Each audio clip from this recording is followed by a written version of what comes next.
Hello जी, राम राम जी। कैसे हो आप सब? आशा करती हूँ आप सब अच्छे होंगे। तो जी आप सबका स्वागत है एक और नए व्लॉग में। और आज है अमावस्या श्राद्ध की, तो बस सुबह उठकर जल्दी जल्दी अपना काम समेट लिया है। टाइम लगभग 7 बज गई हैं। और जैसे 21 सितंबर और वार आज रविवार है, बच्चों की छुट्टी है आज। तो दोनों जैसे दिन और तारीख सारी चीज़ें मैंने देखकर आप सबको बिल्कुल सही बताई हैं, नहीं तो ज़्यादातर मुझसे कुछ ना कुछ गड़बड़ हो ही जाती है। तो जी आज की सुबह की शुरुआत थोड़ी जल्दी हुई थी, क्योंकि देखिए जिस दिन भी कुछ भी काम करना रहता है तो ये सुबह क्या एक दिन पहले से ही हमारे मन में हो जाता है कि भाई कल मावस है या फिर कोई भी त्योहार रहता है तो सुबह थोड़ा सा जल्दी उठना है। तो जल्दी उठकर मैंने अपना सारा काम समेट लिया था।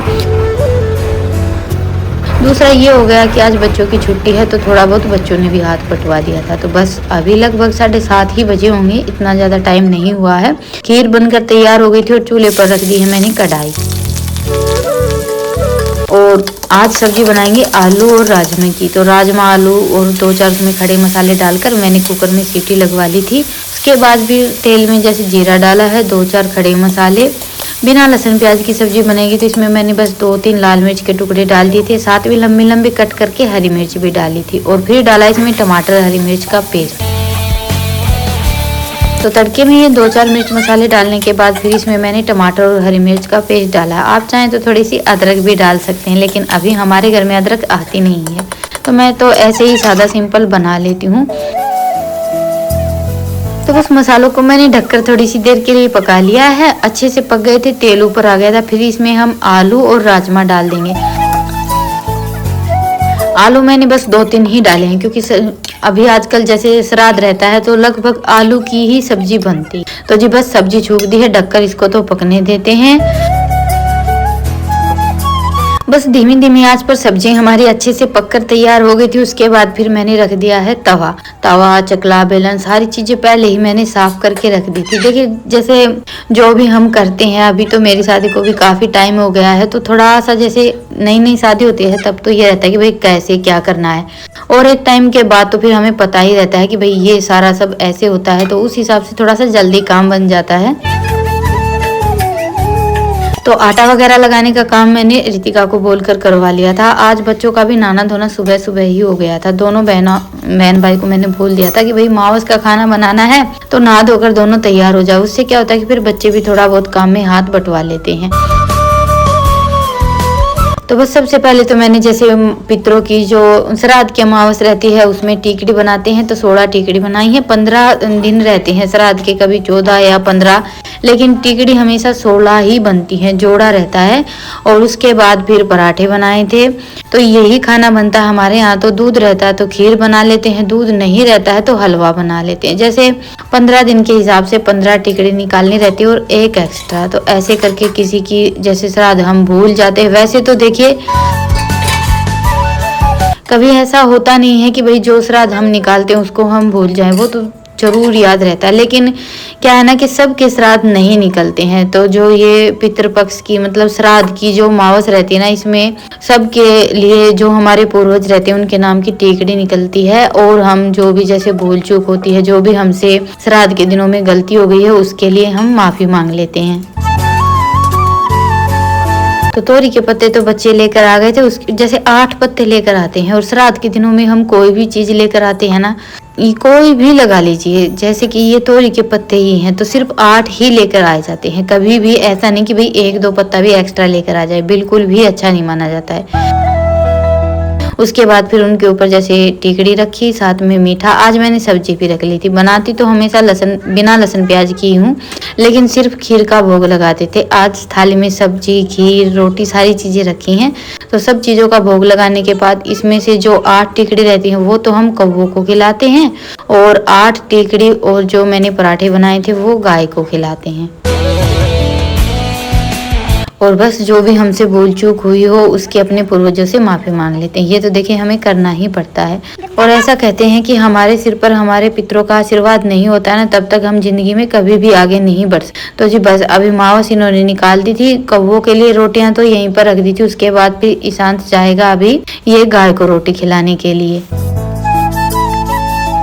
और मेरा भी खाना बनाने का काम हो गया है। मैंने अपना सारा काम आज जल्दी जल्दी समेट लिया था। देखिए मेरा हमेशा का यही है कि जब भी मुझे कोई काम जैसे ऐसा लगता है ना कि भाई आज काम थोड़ा सा ज़्यादा है, तो एक दिन पहले से ही मेरे मन में ये रहता है कि हाँ कल मुझे ये काम करना है। तो खाना वाना बन गया था, तब तक इन्होंने जैसे मांस निकाली थी ना, तब मैंने रोटियां बना ली थी और फिर लगे हाथ रख ली है चूल्हे पर कढ़ाई, क्योंकि आज मुझे थोड़ा सा खोआ भी बनाना है। खोआ या कलाकंद, मैंने सोचा था कि खोआ बनाऊंगी, लेकिन बाद में फिर इन्होंने बोल दिया था कलाकंद बनाने के लिए।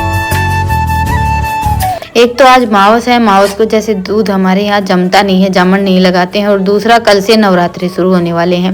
और हर साल यही होता है, जैसे मावस के बाद ही नवरात्रि शुरू होते हैं, तो मावस को माता रानी के भोग लगाने के लिए माता रानी की कृपा से हमारे घर पर दूध रहता ही है। तो भोग के लिए जैसे पहले नवरात्रि के लिए तो दूध की मिठाई बन ही जाती है। तो थोड़ा सा तो कल शाम का दूध रख लिया था मैंने, और बाकी खीर बनाने के लिए जैसे खीर बनाने के बाद जो सुबह का बचा था ना, वो सारा कढ़ाई में डाल लिया है।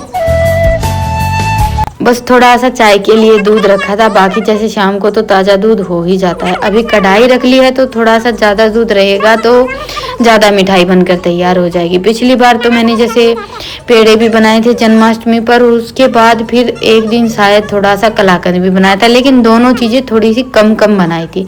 तो इस बार इसीलिए मैंने थोड़ा सा रात का दूध रख लिया था। कल भी जैसे दही नहीं जमाई थी, क्योंकि मुझे ये था कि भाई थोड़ा सा ज़्यादा बनाएंगे।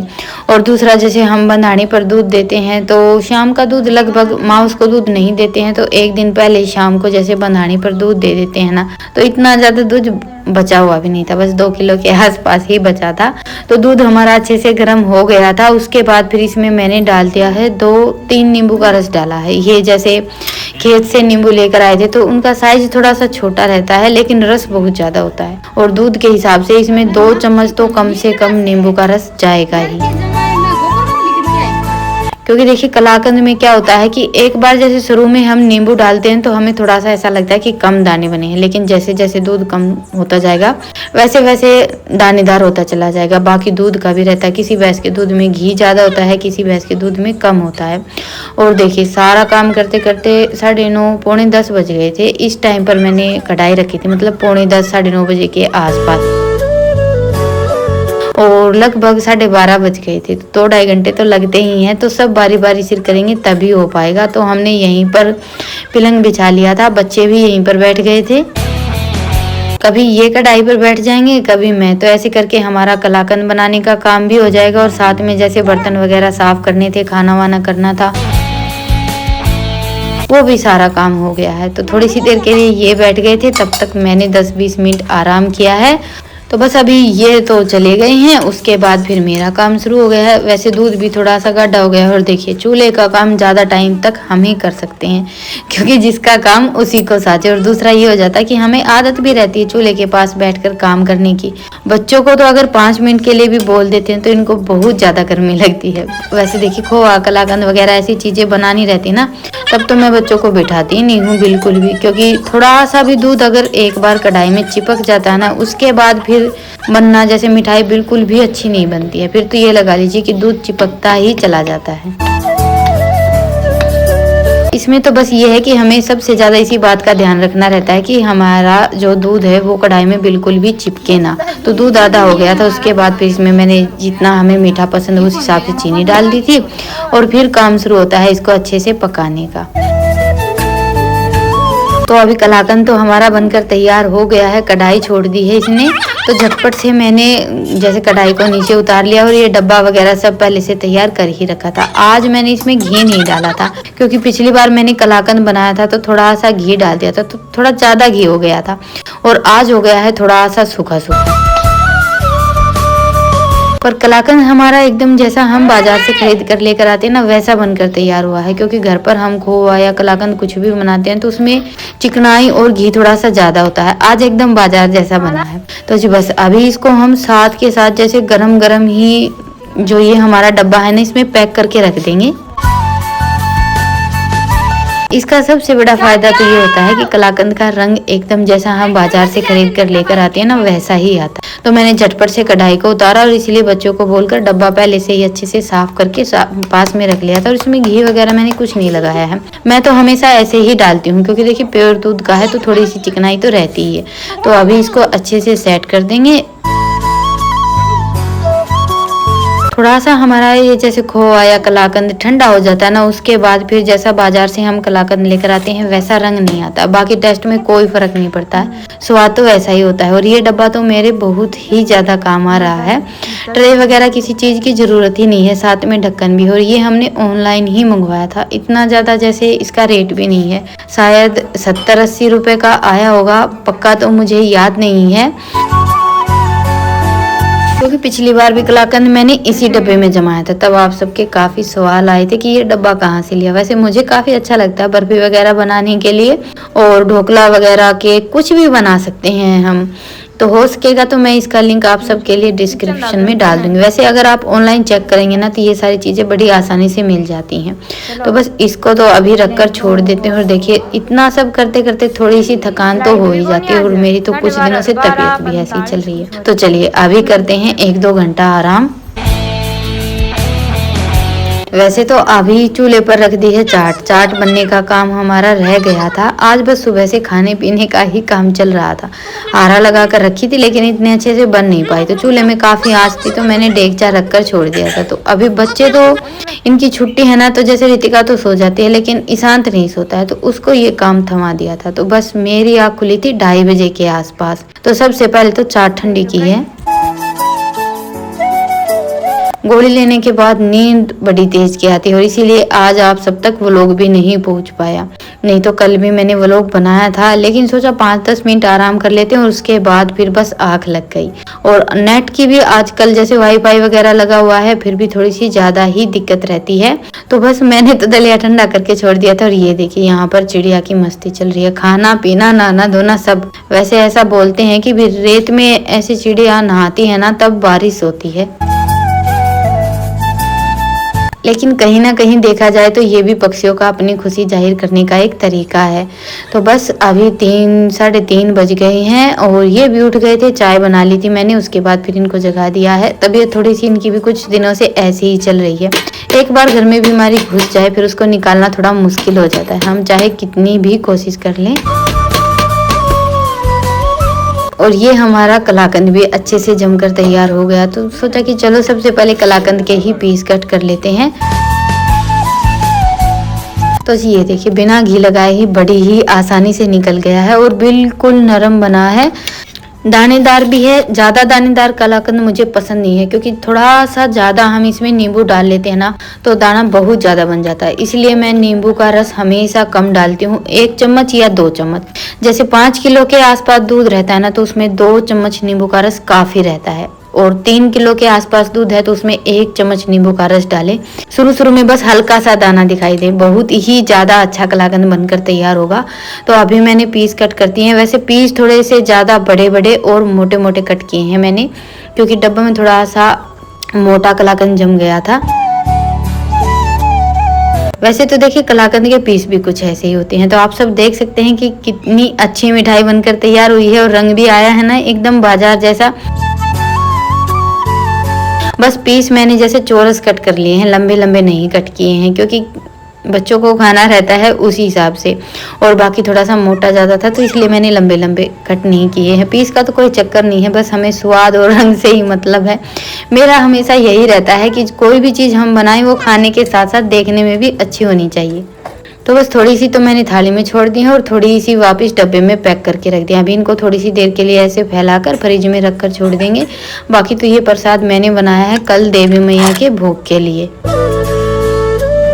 जो कि हमारे यहाँ हर साल ही बनता है। देखिए जैसे दूध तो घर में रहता ही है। मावस के बाद नवरात्रों की शुरुआत होती है और दूसरा अपना अपना एक तरीका भी हो जाता है। तो हम हमेशा, मेरी तो यही कोशिश रहती है कि जब भी कोई भी तीज त्योहार हो तो मैं घर के दूध से ही मिठाई बनाकर तैयार करूं। तो बस वो काम मेरा हो गया था। फिर मैंने अपना गोबर बारी का काम निपटाया है, सानी वगैरह इन्होंने डाल दी थी और फिर मुझे अभी कुछ काम नहीं था। सब्जी सुबह की रखी थी, खीर भी रखी थी थोड़ी सी, तो रोटियां बनानी थी। तो मैं लग गई ये तुलसी का गमला ठीक करने में। कई दिन हो गए थे, इसकी हालत थोड़ी सी ज्यादा ही खस्ता हो रखी थी। करना तो मुझे चूल्हा भी ठीक था, पर चूल्हा जैसे दोपहर क्या आज तो 2 बजे तक आग जल रही थी। तो गरम गरम चूल्हे पर मिट्टी लगाते नहीं, उससे क्या है कि चूल्हा खराब हो जाता है। तो मैंने सोचा वो काम कल करेंगे। कल से जैसे नवरात्रे शुरू हो रहे हैं तो मेरा ये था कि भाई आज तुलसी का गमला और चूल्हा दोनों की लिपाई पुताई करके छोड़ देंगे। तो गमला तो हमारा तैयार हो गया है और मिट्टी लगाने के बाद तो मुझे ये गमला बहुत ही ज्यादा अच्छा लगता है। वैसे तो देखिए आजकल जैसे बने बनाए गमले भी काफी अच्छे आते हैं और कोई फेरी वाला आएगा तो मैं भी सोच रही हूँ कि तुलसी का गमला एक खरीद लेंगे। लेकिन अगर हम अपने हाथों से कुछ भी बनाते हैं ना तो उसको देखकर एक अलग ही सुकून मिलता है और इतनी ज्यादा मेहनत भी नहीं करनी पड़ती है। और दूसरा देखिए हमारा तो रहन सहन भी कुछ ऐसा ही है। पहले तो कच्चा मकान था तो पूरे आंगन की, रसोई की, सब जगह गोबर मिट्टी से लिपाई पुताई करते थे। अभी तो ये है कि भगवान की दया से पक्का मकान हो गया है, पर फिर भी मुझे जैसे गोबर मिट्टी का काम करना, लिपाई पुताई करना, ये सारे काम बहुत ज़्यादा पसंद है। तो बस वो काम मैंने किया था ना, उसमें थोड़ा सा टाइम लग गया मुझे। पहले सारी मिट्टी हटाई, उसके बाद फिर नई मिट्टी लगाई, तो 1 घंटा लग गया था। और फिर ये आ गए थे तूड़ी भरने के लिए और मुझे लेकर जानी थी लकड़ियाँ। देखिए दिन छिपने को आ गया है। शाम के 5 बजे के बाद तो टाइम बस हाथ में ही नहीं आता है। 5 से 7 का जो टाइम रहता है ना, बड़ी जल्दी जल्दी जाता है। तो लकड़ियाँ लेकर आने के बाद फिर मैंने दूध गर्म किया, खाना वाना बनाया, सबका खाना पीना हो गया था। तो अभी जैसे ये कढ़ाई सुबह कलाकंद बनाया था तो इसमें मैंने पानी भरकर छोड़ दिया था। तो खाने के जो बर्तन थे वो तो सिंक में इकट्ठे कर लिए हैं और ये थोड़े से जैसे कढ़ाई, खीर की डेगची, 2-4 बड़े बर्तन थे, ये मैंने बाहर धो दिए हैं। और कपड़े धुलने की सोच रही थी। आज सुबह से हमारे यहाँ लाइट गुल रखी है, अभी आई थी लेकिन अभी मैंने मशीन लगाई नहीं, थोड़ा सा ज़्यादा लेट हो गया है। तो ये देवी मैया की चुनरी और 2-4 जैसे जिससे हम मंदिर वगैरह बनाते हैं वो सारे कपड़े मैंने हाथ से धो दिए। इनको फैलाकर छोड़ देते हैं, कल सुबह सुबह सारा सब हो नहीं पाएगा। तो बस ये सारा काम मैंने अपना रात को ही कर दिया है। ये सारे जैसे कपड़े, चुनरी वगैरह सब मैं हर साल यूज करती हूँ और नवरात्रों के बाद फिर इनको धोकर उठाकर रख लेती हूँ। तो क्योंकि हर साल हम सब कुछ नया नया ले, ये तो कोई ज़रूरी नहीं है। और ये अभी जैसे देवी मैया के पूजन का सामान लेकर आए थे तो ये दिया मैंने भिगो कर छोड़ दिया था थोड़ी सी देर के लिए, और जो रात भर के लिए भिगोऊंगी। तो चलिए अभी लेते हैं विदा, फिर मिलते हैं, तब तक के लिए राम राम। आप सबको मेरी तरफ से नवरात्रों की ढेर सारी शुभकामनाएं। माता रानी आप सब पर अपनी कृपा बनाए रखे और हम सब ऐसे ही हंसते मुस्कुराते एक दूसरे के साथ जुड़े रहें। जय माता दी। गुड नाइट, शुभ रात्रि।